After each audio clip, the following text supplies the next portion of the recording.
President Obama will make a visit to Riyadh, Saudi Arabia. While there, the President will meet with His Majesty King Abdullah to discuss a range of important issues, including Middle East peace, Iran, and terrorism. That's the front end of the trip.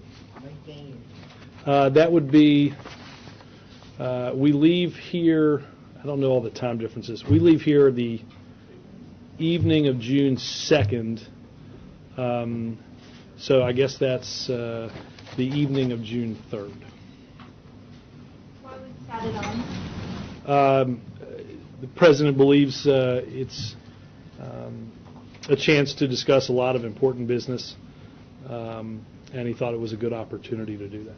Will that be the place where he'll outline the peace process he's going to try to reinvigorate in Cairo? I'm sorry? Will that be the place where he will discuss the outlines of a possible peace proposal he might outline in the speech in Cairo? Well, as I said last week, I think he's going to discuss elements of how to bring about peace in the Middle East. But the Cairo speech is not intended to lay out some detailed map for how one gets to that. Is this something that can be full press included? Because last I heard it was just full. That's something they're working on. Though is the schedule that I've seen, I think, includes a dinner, an overnight, and then a fly to Cairo. So there's not a public event at the stop. Secondly, the President will release the 60-day cyberspace policy review report at the White House on Friday, May 29th. The administration recognizes the very serious threats public and private sector networks face from cyber crime and cyber attack. Recognizing these threats, the President has elevated cybersecurity to a major administration priority, undertaken an early comprehensive interagency review. The administration is also committed to establishing the proper structure within the government to ensure cybersecurity issues continue to receive top-level attention and enhanced coordination. The report is an important first step towards securing our nation's cyber infrastructure. And let me get organized with those announcements. Ms. Lovin? Thank you. Can you talk about the role that the President himself will play in the confirmation process going forward? Does he plan to visit with senators, talk with senators? What is his personal involvement going to look like? Well, he has been on the phone, was on the phone earlier this morning before the announcement of the pick, talking to a few senators. I don't know exactly the number of calls he's made since then, or whether he's going to continue to make calls. Obviously, the President believes that he has put forward a very well-qualified individual with rich experience in a number of different areas, and that the confirmation can be done in a timely way in order to ensure that this justice is in place for the next court's business. Well, then who is the point person for making the case personally with the members of the Senate?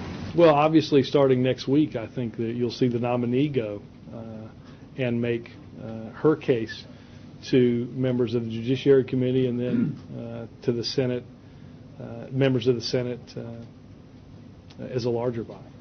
Well, typically some Washington wise person from outside the administration is brought in to guide a nominee through the process.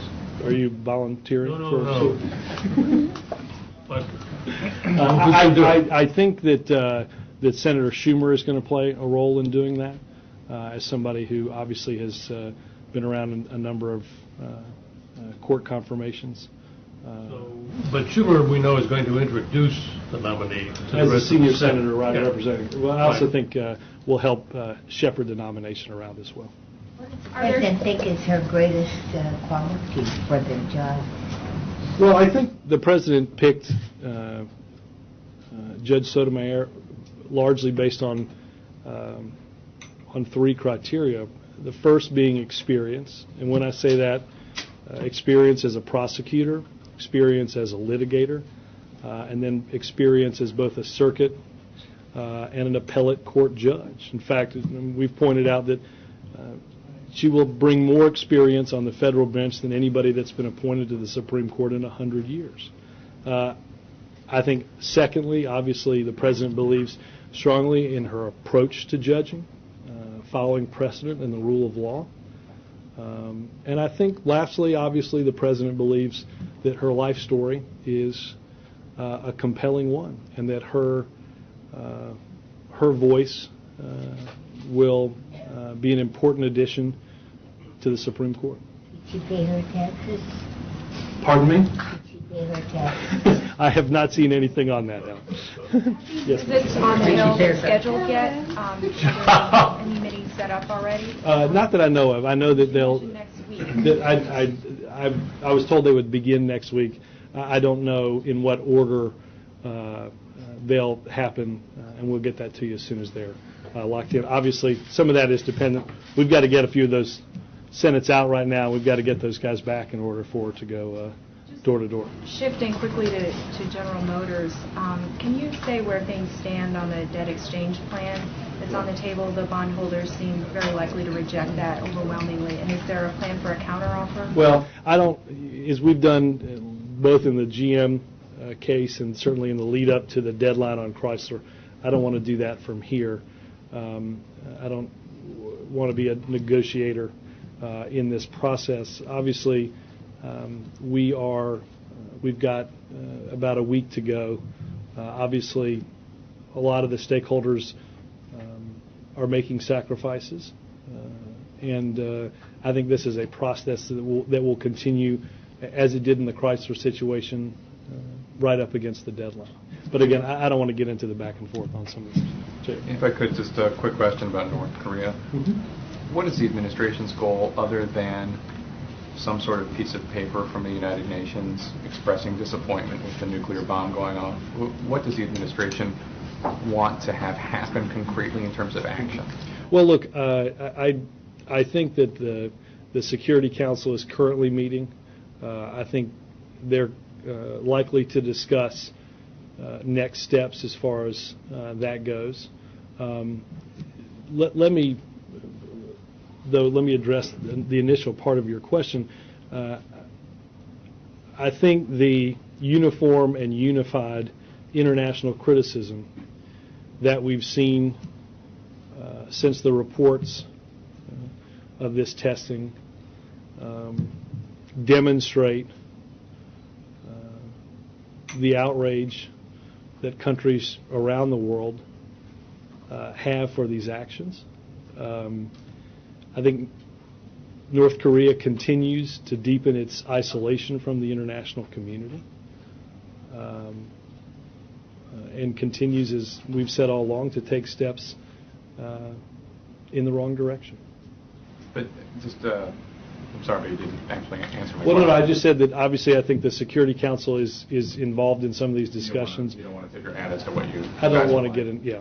Okay. In terms of Judge Sotomayor, some of the conservative groups that have been involved in these fights in the past have said that she is radical, that she is a liberal activist, that she shows all indication that she wants to legislate from the bench.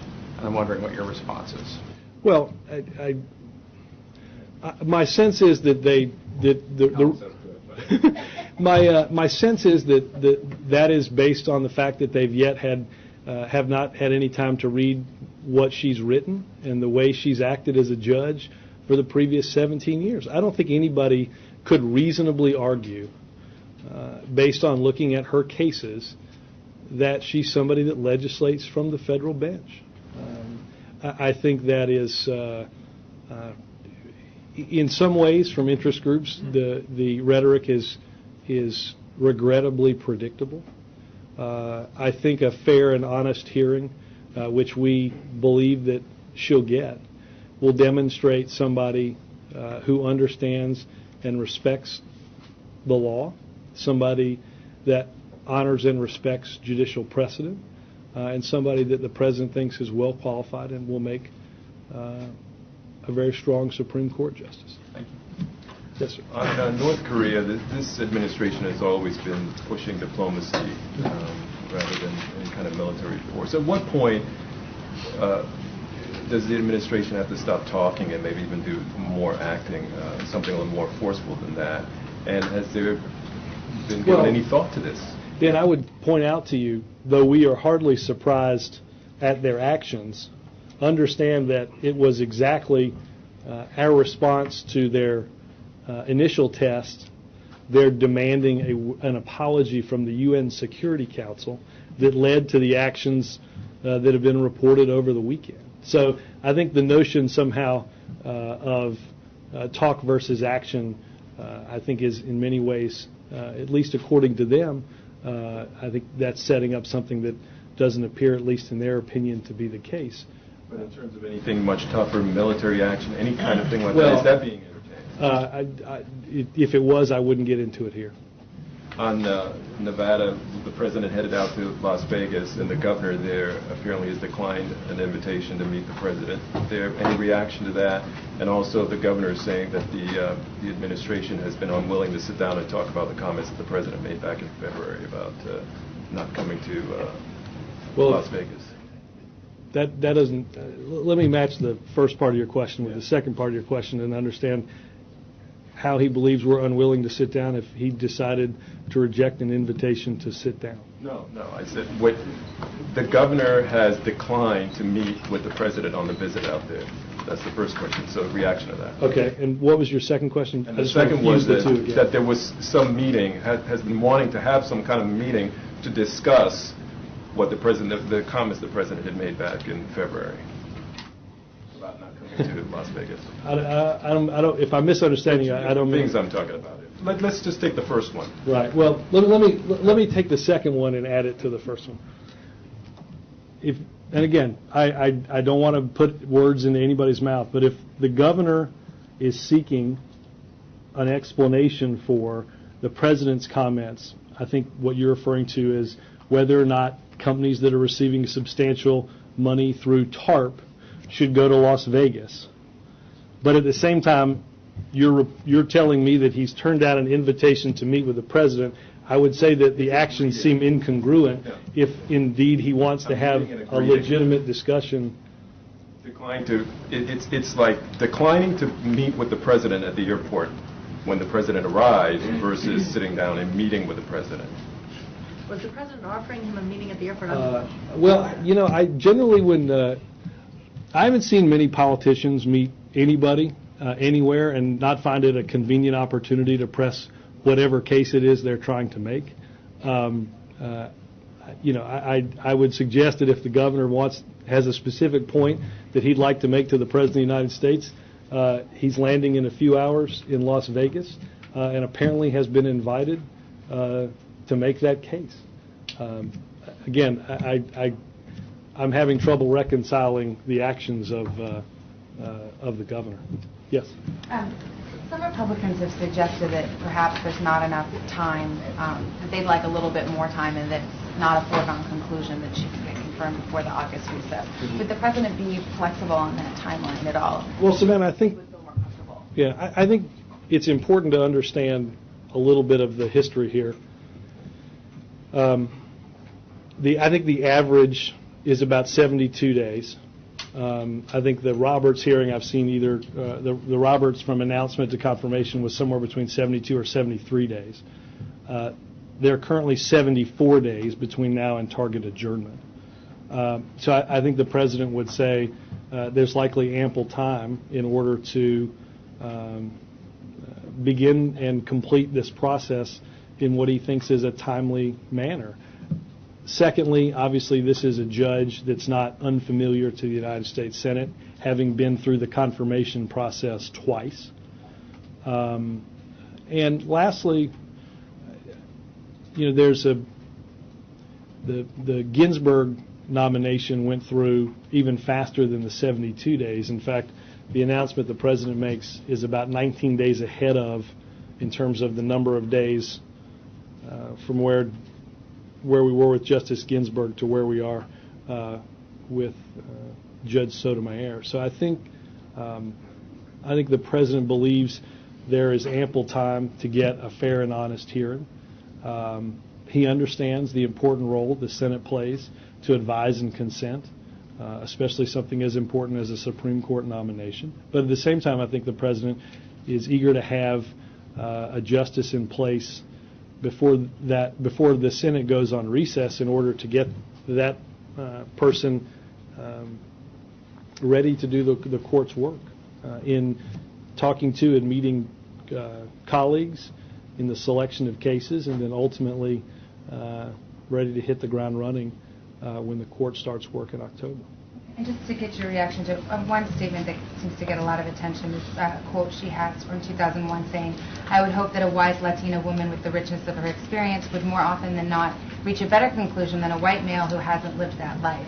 I just wonder, I presume the President was aware of that statement and what his reaction, does he agree with it? Well, I think if you look at the context of the longer speech that she makes, I think what she says is very much common sense in terms of different experiences that different people have. So obviously the President has looked at any number of these issues and believes that Judge Sotomayor is well qualified and will be a great justice for the Supreme Court. Jonathan? The other quote that's kind of getting a lot of attention is the YouTube video in which she says that appellate courts are where laws are made, or where policy is made. And she seems to acknowledge that this is kind of verboten, but because it's on tape. I wonder first, did the President see that YouTube video? Was it part of the vetting process? And second, does the President believe that she is saying what she is saying, that the appellate court is where policy is made? Well, let me broaden your question with this answer, because I know there are a lot of people that will look into the quote. I think it's important to look at not just what's up on YouTube, but the full context of the discussion that's being had at the point in which she talks about this, right? There are two justices speaking to students who are thinking about applying for and taking clerkships, right? The previous speaker talks about the notion that there are circuit court and appellate court clerkships, right? And appellate court, what the point she makes is that the appellate courts deal with not individual cases as do circuit courts, but instead complex legal issues and constitutional theory, that the appellate courts are where those are discussed. So I think if you, again, I appreciate a very short, out of context, small YouTube clip, but I think if you, again, look at the full context of the full quote, you find that it's a discussion between clerkships in the circuit and the appellate court. I think she recognizes that even as she's explaining those differences, that the word could be misconstrued, and she seemed prescient to note that it would be misconstrued. But as I said earlier to a question, I think if one looks closely at 17 years of judicial opinion, you'll see that this is not somebody that you could reasonably argue advocates for or is engaged in legislating from the bench. I think that's what's important for anybody to understand. But in a political context, I mean, this is going to be confirmation in the YouTube era, and is there some concern that that is that's the image of Sotomayor running around? No, because even if I can't convince some people in this room, the President is very convinced that people that will look at the full context of this and not rely on, as I said, a small, short, out-of-context YouTube clip, and more importantly, look at the basis of her entire record. I think you come to a broader understanding of who she is and what she meant. Yes, sir. Robert, is confirmation now the President's top legislative agenda item? Involving Judge Sotomayor, yes. No, I mean overall. I hesitate to rank these things, Mark, only because the President obviously is involved in, as has been noted in this room, a lot on his plate. Obviously, the President is hardly going to forget about what's going on economically. That's one of the reasons for the stop in tomorrow's event in Nevada. We'll be talking about, not too shortly, financial regulation as it relates to that, and obviously laying that strong foundation for long-term economic growth with health care reform and energy legislation. I think I think this is certainly a high priority, but again, I hesitate to rank the top 20. Can you outline your strategy for confirmation? Well, I think more than anything, we first and foremost believe, and I think the statements from Republican senators denote, a fair and honest process. We hope one that will be done in a very timely fashion. But I think, as is the case in most of these, the person that makes the best case for their nomination is often the justice. Judge Sotomayor will begin to do that individually, and then I think ultimately through the hearings. But again, I think the president believes, based on who we've nominated, somebody with rich and vast experience, somebody based on her approach to the rule of law and judicial precedent, and her compelling life story are something that he believes will garner a majority in the Senate. Yes, ma'am. Because Judge Sotomayor is Hispanic, does the White House think that it'll be too costly for Republicans to oppose her too harshly? I'm not going to get into the politics of and the demographics of it. I think that the president picked the person he believed best suited for this job at this time. I just went through a couple, certainly the three main reasons why. The notion that she brings more experience on the federal bench than anybody nominated in 100 years. I think we would expect that anybody in the Senate and anybody in the public, honestly, would evaluate her on the strength of her credentials rather than on any other factor. Also, just in terms of the vetting, is the White House confident that tax issues, even though the White House is confident that any issues that do come up, the White House will defend her fully, but are there tax issues that could? I think that I think she's been fully vetted, and we're confident. Yes, sir. Robert, Judge Sotomayor started filling out her questionnaire last week. We were told this morning. When do you anticipate the Senate will receive that? I can certainly check on that. I don't know the progress. I don't know whether the full questionnaire has been finished or not. Is a nominee's history of opinions and reversals a relevant factor for the public in the Senate? Well, I think it is one of the many factors that likely will be picked over and weighed as we go through this. How does the White House evaluate Judge Sotomayor's record on this score? Well, I think if one were to create 380 opinions and have 3 reversed, what's the Supreme Court ratio? You tell me. 6 opinions, 3 reversals. Right. Well, Major, I don't just judge. I wouldn't judge you on the stories I call you about. I might judge you on the full package of your repertoire. Whether or not you ultimately see fit to change any of the rhetoric. The Supreme Court let the record reflect. I would agree with that. Might I do that? Next time there's a pick. Right, exactly. He looks wonderful in those striped ties. No, look again. I don't know what. I don't know. Yeah, I don't know what 377 out of 380 is for a percentage. It would likely make you a unanimous first ballot Hall of Famer in baseball. And I think if you rather than does the White House find, or why did not the White House find anything of disqualifying factor that 6 opinions, 3 reversals, that's half the opinions that the Supreme Court reviewed? Well, but again, let's not use. I appreciate the sort of clipped math of certain viewpoints to look at this. Understand that an appellate court judges every one of their opinions could possibly be looked at. All right. So there aren't. I appreciate that maybe you put in a certain color folder an opinion that gets evaluated differently than another opinion. I have a feeling that's not actually the case. So I appreciate the 6 versus the 380. I think the totality of the record is one that's more important to look at rather than, like I said, some out of context or clipped way of looking at it. Did the President or his legal team evaluate the Ricci versus DeStefano case that's now before the Supreme Court? Did it come to any conclusions about the judge's role in that particular case? and, Well, I would and say- how you think it might come up in the confirmation process and be explained during that process. Well, I mean, obviously, I think, obviously it was evaluated. I think, quite honestly, if your concern is judicial activism, then you have a hard time bringing this case up. You can't be, you can't criticize somebody for ruling based on adhering strictly and strongly to the precedent of Second Circuit.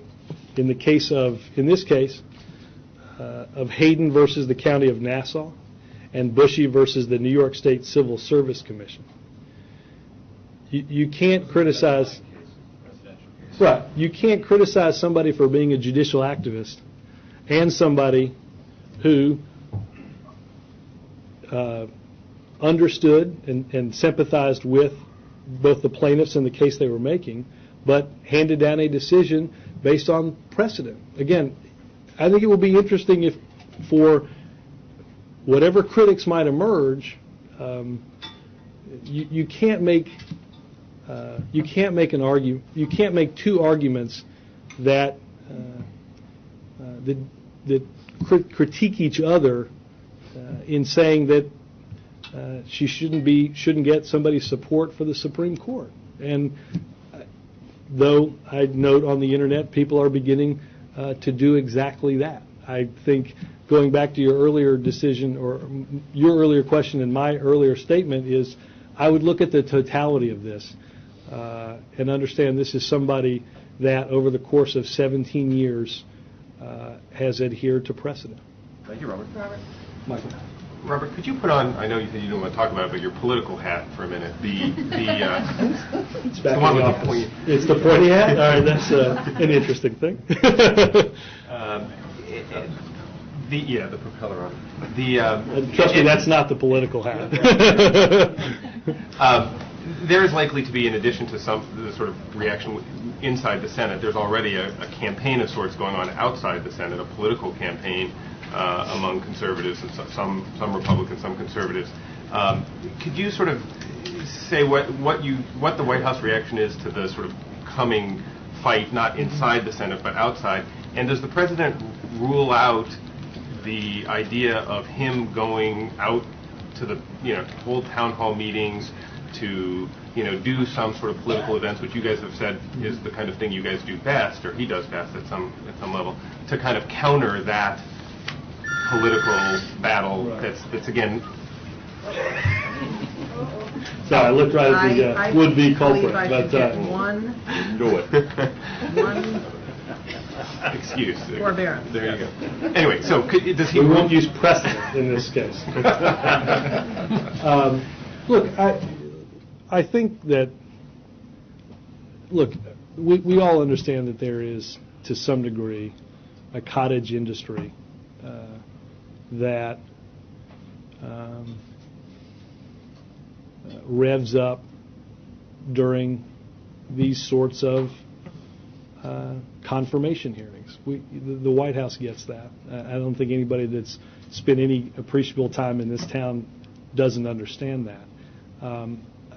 I think, though, the president in the person that he's nominated, I think in many ways addresses whatever critiques you're hearing from one side or the other, and that is somebody again who. There were people that said this is somebody that needs to have sufficient judicial experience. This person happens to possess more judicial experience than anybody that's been nominated in a century. The president wanted somebody that adhered to the rule of law and to precedent, and this is somebody that does that. I think that, look, I don't doubt that there are people that are going to make their arguments. I've seen and heard some of them today, and I wonder whether or not those are people that are engaged more in interest group fundraising than they are in a genuine understanding of Judge Sotomayor's record and her qualifications to be a justice on the Supreme Court. In terms of, I think the president is obviously enormously proud of the person that he's selected. I think he's likely to mention it this evening in Nevada. But I think the president believes that somebody that's gotten through the Senate twice and somebody with her distinguished record is somebody that he believes can get through the Senate. Do you feel like the Republicans, conservatives outside the Senate might make some headway in re-energizing what has been a sort of, problematic time for that party and for conservatives generally by sort of focusing on not only on the judge but also on casting the president in a more ideological way through again, the choice? I guess my point, Michael, on this would be I don't think if you look at her experience and if you look at her rulings that this is somebody that fits that bill. Now again, I mentioned that interest groups might have sort of a cookie-cutter caricature of what they thought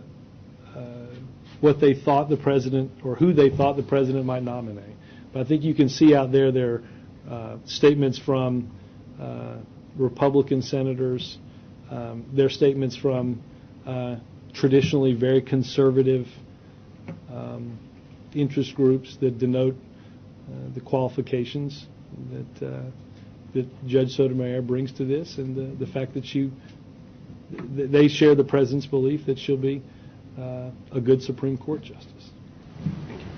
Yes, ma'am. Robert, just to follow up on that, there's 7 sitting Republican senators who voted for her when she was nominated for the appeals court. I'm wondering if you think that for them to oppose her now would be, a kind of hypocrisy. I mean, I think that, again, I would note that this is somebody who was appointed by a Republican president and a Democratic president. Once for the circuit court and the second time for the appellate court. Somebody that's made it through and been confirmed twice by the Senate. I would give anybody the opportunity, and I will in this case, give people the opportunity to fully evaluate her record. I know that's what each of these senators will do, Republican and Democrat, and I wouldn't get in front of their ability. Specifically about the 7 Republicans who actually voted for her. And I think they're certainly well positioned to support her again. How about that? Yeah. Is she Catholic, and did the president ask her specifically about abortion or right to privacy? Well, there was no litmus test, and the president did not ask that specifically. I believe she was raised Catholic. Robert, let me see. Yes, The president mentioned this morning, and then the senior administration officials who briefed us also mentioned that she has the trial experience that Justice Souter had as well. How important was replacing a like justice with a like justice in this decision, and should we read into that for potentially another vacancy? Well, I think, again,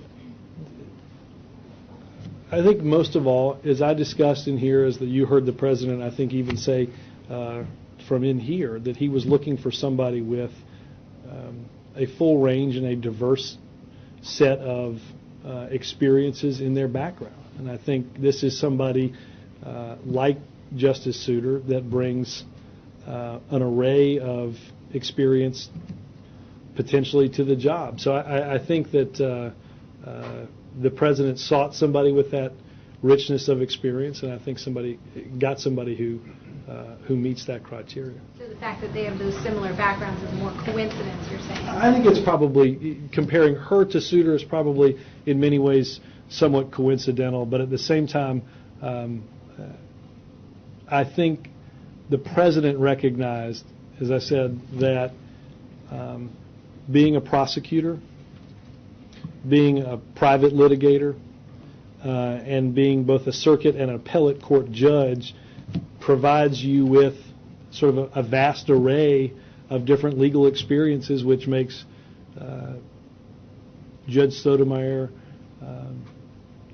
I think, particularly compelling in this case. Yes, sir. Is the President's decision to add this trip to Saudi Arabia the result of a specific proposal he discussed in the Netanyahu meetings last week? Is he looking to get the Arab states to perhaps make some gestures towards Israel to start the process going? This isn't based on any direct proposal out of that meeting. Again, I think the President believes it's an important opportunity to do and discuss important business like Middle East peace, but it's not born out of anything specific. April? Robert, on 2 questions, one on North Korea. When did the Chinese get engaged, and what engagement is happening with the Chinese as it relates to North Korea? When did they get engaged? In this whole situation after the nuclear testing. Let me check with NSC, certainly on a particular TikTok on their actions. I think the reaction, I think you saw a not dissimilar reaction in 2006 from many of the same players. Second question, back on this YouTube video that you're shooting down, yes, one of the videos is short in length, and another one is longer. And no matter how long it was, these were her words. And disregarding the video itself, she did say it herself. And you speak of her experience. Now, because of her experience, do you think she has the authority to speak of the inner workings to say that the appeals court does make policy? Well, again, April, I certainly, you've seen the video. I understand it's her speaking. Right. The cameras and the right, because recording. She understands that what she's about to say is likely and largely to be misconstrued. Mission accomplished. But I would certainly say that, again, what I'm saying is, and I think what she would tell you, is if you look at the full context of what is being discussed here, I appreciate that in however many words I deliver in the time I'm up here today, you could clip 6 or 8 of them together and ask somebody else about what I said. I would simply hope that you'd read the full transcript of whatever my answer was, and I would do the short same. and the long version. I have. And She's in trouble. She's in trouble from it, isn't she? She's in trouble from it, isn't she? No, I don't. Why? I don't think that's the case at all. But it was her words that said policy making, the appeals court policy making. Well, you can't spin April, it. just as I'm not going to judge your question, the entirety of your question, on 3 or 4 words, as you would be probably quick to scowl and cross your arms and, without me being able to see, tap your feet. Don't attack me. I'm not attacking you. I'm simply joining you in the richness of the dialogue that we're having. But I think, again, to understand, I appreciate that. Again, I appreciate that there are likely snippets of anything that anybody says that you could eventually say, "I can't believe you just said that." And again, look at the quote.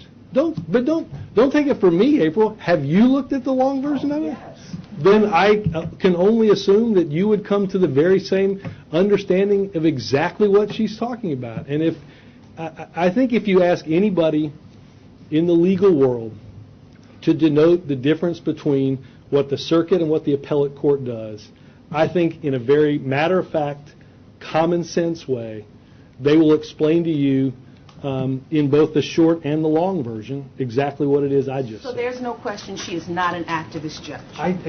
Don't do your listeners and everybody else that you talk to, do them the benefit of looking at exactly what she's written and exactly how she's ruled over 17 years on the federal bench. Somebody who is going through and underscoring the strict precedent of the law that she's asked to look at. And ask yourself, in any reasonable way, could you say she's somebody that's legislating from the bench? The answer in any reasonable person's mind is going to be no. Robert, just one question. I'm not so that. I would go George, and then I'll maybe tomorrow. Robert, do you have any reaction? Oh, I'm going to be here. Trust me, I missed out on the whole Vegas hoopla.